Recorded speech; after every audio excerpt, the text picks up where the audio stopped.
Zoom satu. Thank you Pak Obed.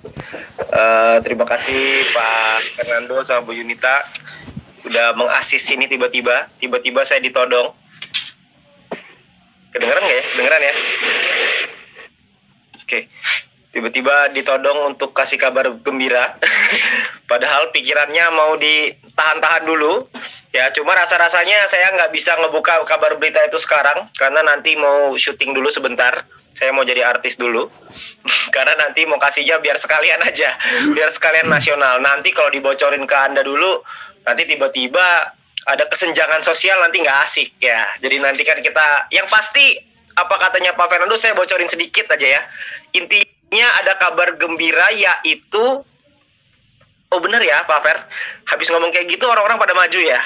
Ternyata betul juga loh, saya ngetes doang sebenarnya ya. Jadi pada intinya nanti kita akan buat ada sebuah informasi yang mungkin akan disampaikan ke teman-teman semua. Yang pasti nantinya mungkin ini akan menjadi satu hari yang bersejarah gitu ya. 16 Februari, 2 hari setelah hari Valentine, ternyata kita dikasih sayang juga ya, bukan dikasih badai doang. Dari kemarin kita dapat badai yang luar biasa gitu ya.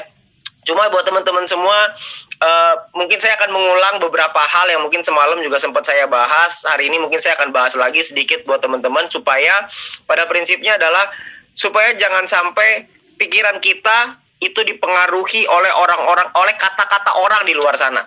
Karena pikiran kita menentukan masa depan kita. Kalau sampai kata-kata orang mempengaruhi pikiran kita, maka masa depan kita dipengaruhi oleh kata-kata orang. Anda coba bayangin deh. Kalau kata-kata orang di luar sana mempengaruhi masa depan kita, pertanyaannya nih, orang yang ngomong bener apa enggak? Kalau orang itu nggak bener, kita dengerin, kita mempertaruhkan masa depan kita di sana gitu. Jadi makanya saya pengen sharing sedikit apa yang kemarin mungkin, tapi belum, mungkin ada beberapa yang nggak sempat masuk. Yang pertama adalah saya mengulang-ulang terus gitu ya, soal bagian legalitas kita. Itu yang pertanyaan yang paling banyak, soal legalitas sama soal kantor. Ini bukan kabar gembiranya ya, jadi ini cuma kabar aja, gembiranya nanti ya. Ini kabarnya toh. Kabarnya yang kemarin sudah sering mungkin diulang-ulang gitu ya. Legalitas ini pada prinsipnya adalah orang-orang di luar bilangnya kita nggak bisa mendapatkan legalitas lah, ini mah pasti akan ditutup lah, pasti akan diblokir dan lain sebagainya. Tapi pada prinsipnya adalah mereka kan nggak tahu apa yang dikerjain. Karena beberapa kali pun saya sempat juga diundang untuk membantu mediasi dengan manajemen ya. Kemarin ada Pak Prabowo yang juga untuk menjelaskan kepada regulator, yang di sini mungkin Satgas gitu ya, Sat SWI, tentang konsep bisnis fitup seperti apa gitu. Nah, mungkin kita juga semua harus sama-sama pahami bahwa cara kerja pemerintahan itu memang begitu, regulator tuh begitu. Kalau memang dirasa, diduga bisa mencelakakan masyarakat, maka tindakan pertama yang diambil sudah pasti akan ditangguhkan dulu. Mereka nggak salah, tindakan itu betul. Coba Anda bayangkan kalau fitup ini memang benar-benar, misalkan contoh gitu ya, fitup ini nipu. Apakah tindakan yang dilakukan pemerintah itu betul? Pasti betul, karena untuk melindungi masyarakat. Tapi karena kita bukan mau nipu, perusahaan itu nggak ada niatan itu. Perusahaan justru malah ingin membantu banyak orang untuk bisa mendapatkan penghidupan yang lebih baik.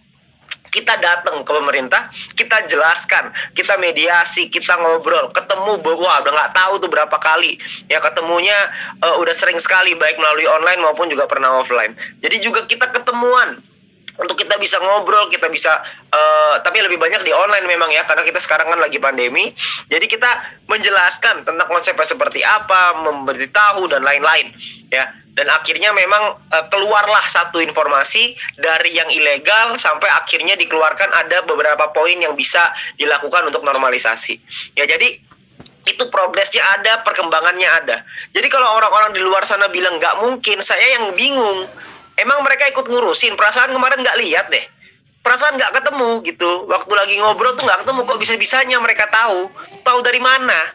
Kok aneh sekali gitu. Nah, dari situ saya ngelihat, oh ini mungkin ada orang yang berusaha untuk menggoreng-goreng aja gitu ya. Karena kan ini kan opini aja gitu.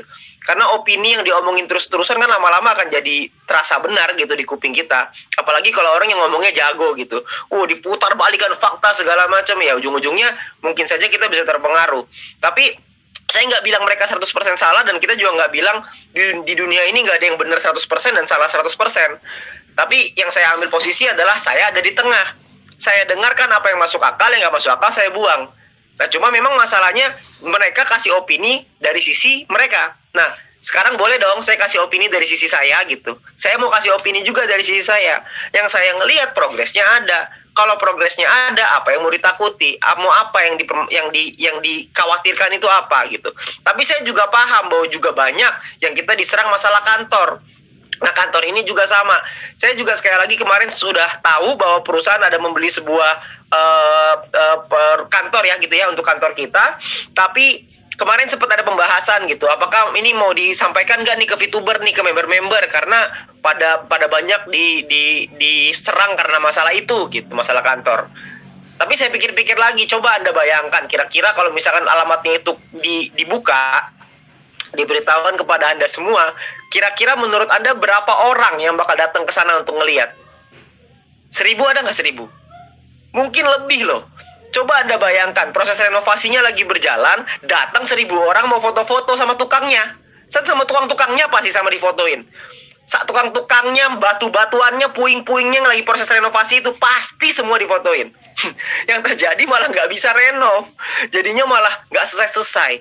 Makanya kami memutuskan untuk ya sudah, renov saja dulu, selesaikan dulu, baru nanti kita kasih sajikan kepada Anda makanan yang sudah matang, jangan yang setengah matang gitu. Ya, jadi itu untuk legalitas dan kantor, supaya teman-teman semua juga tahu bahwa progresnya itu ada. Cuma memang karena memang lagi pandemi, makanya banyak yang tertahan, tertunda, lebih lambat gitu ya prosesnya. Yaitu yang memang perlu untuk waktu lah, waktu yang bisa menjawab. Tapi intinya kabar baik itu sudah akan datang sebentar lagi gitu ya. Jadi yang saya lihat di VTube ini adalah sebuah peluang buat kita semuanya. Itu adalah kata kuncinya. Kata kuncinya adalah peluang. Ya, banyak orang ngelihat ini sebagai sebuah peluang, banyak orang ngelihat ini sebagai sebuah ancaman. Saya yakin kita semua di sini melihat VTube sebagai sebuah peluang. Kalau kita ngelihat VTube sebagai sebuah peluang, itu Anda sudah di jalur yang tepat. Kenapa? Karena di era seperti pandemi sekarang ini, itu yang namanya bisnis digital itu meningkat dengan sangat drastis.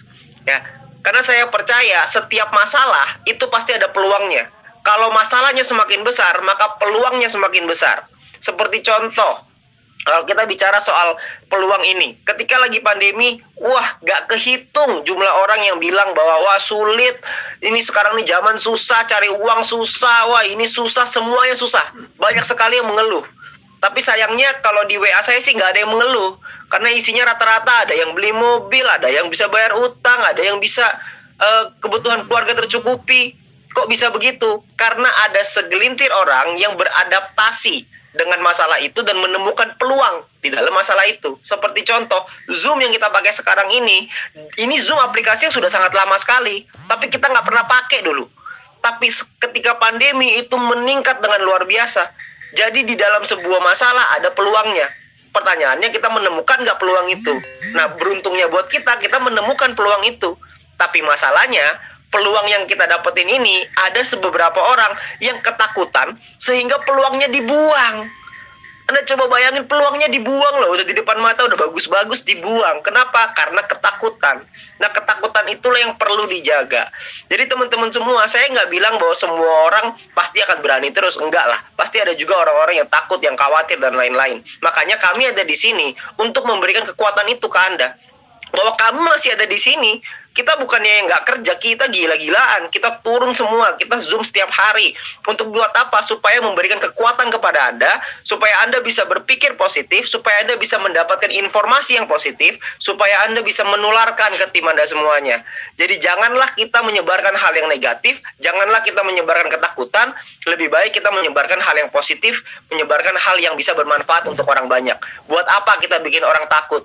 Buat apa kita bikin orang khawatir? Lebih baik kalau buat saya, lebih baik kita memberikan harapan untuk orang. Karena kalau orang sudah punya harapan, orangnya bisa maju, dan ketika orangnya bisa maju, maka orang itu akan berterima kasih kepada Anda. Karena menurut saya, kalau kita mau jadi orang yang sukses, maka prinsipnya adalah bukan kumpulkan sebanyak-banyaknya uang, bukan. Tapi kumpulkanlah sebanyak-banyaknya orang yang bisa berhasil, yang bisa Anda bantu untuk bisa berhasil, maka Anda akan jadi sukses.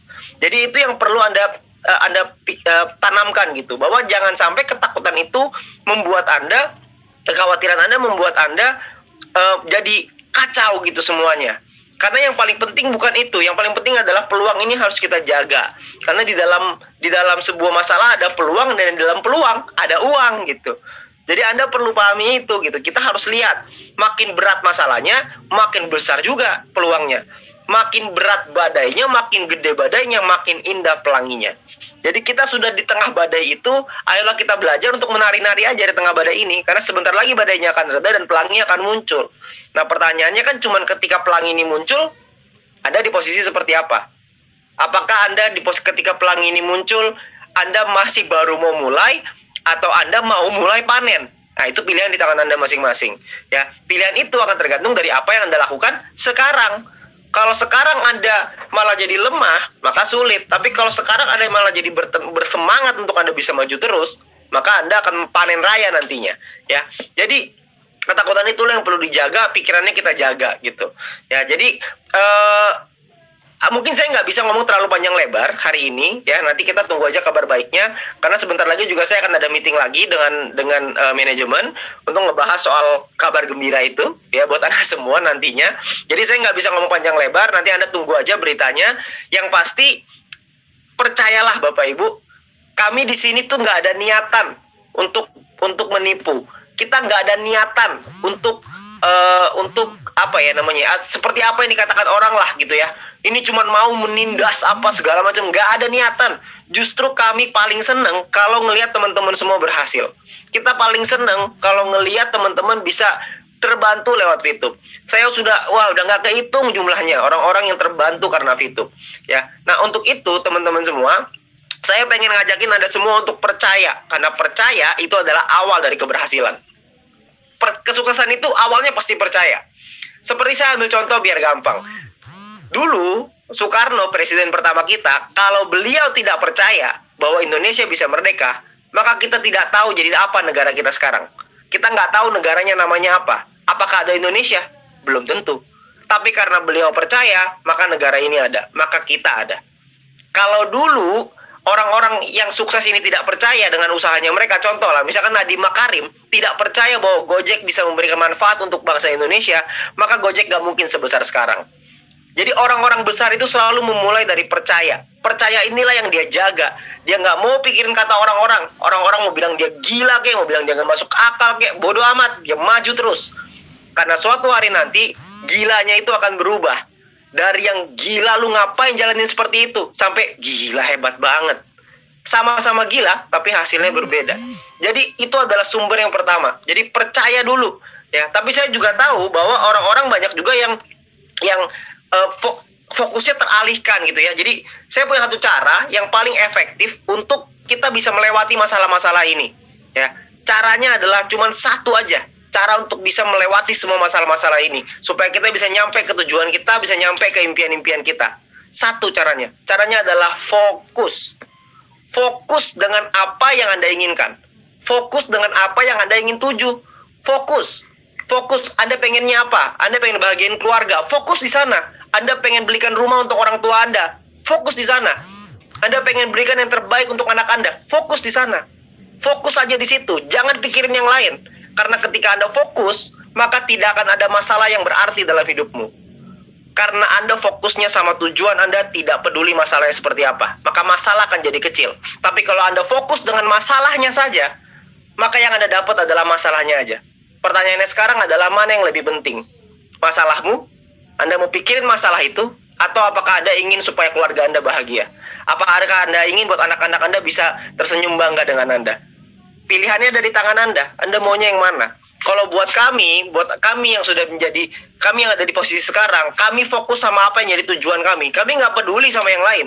Beberapa bulan yang lalu kita nggak peduli haters mau ngomong apa segala macam. Tapi sekarang kami mengambil keputusan bahwa mereka ini keterlaluan. Jadi kita harus ambil tindakan. Karena mereka ini bukan cuman menyerang kami. Kalau menyerang kami mah kita nggak pusing, kita mah nggak peduli. Tapi mereka sudah mulai menyerang teman-teman kita semua. Orang-orang yang lagi punya harapan untuk bisa maju. Mereka menyerang ini semua, jadi kita nggak bisa tinggal diam. Karena buat kami, keberhasilan Anda itu adalah sumber tenaga buat saya.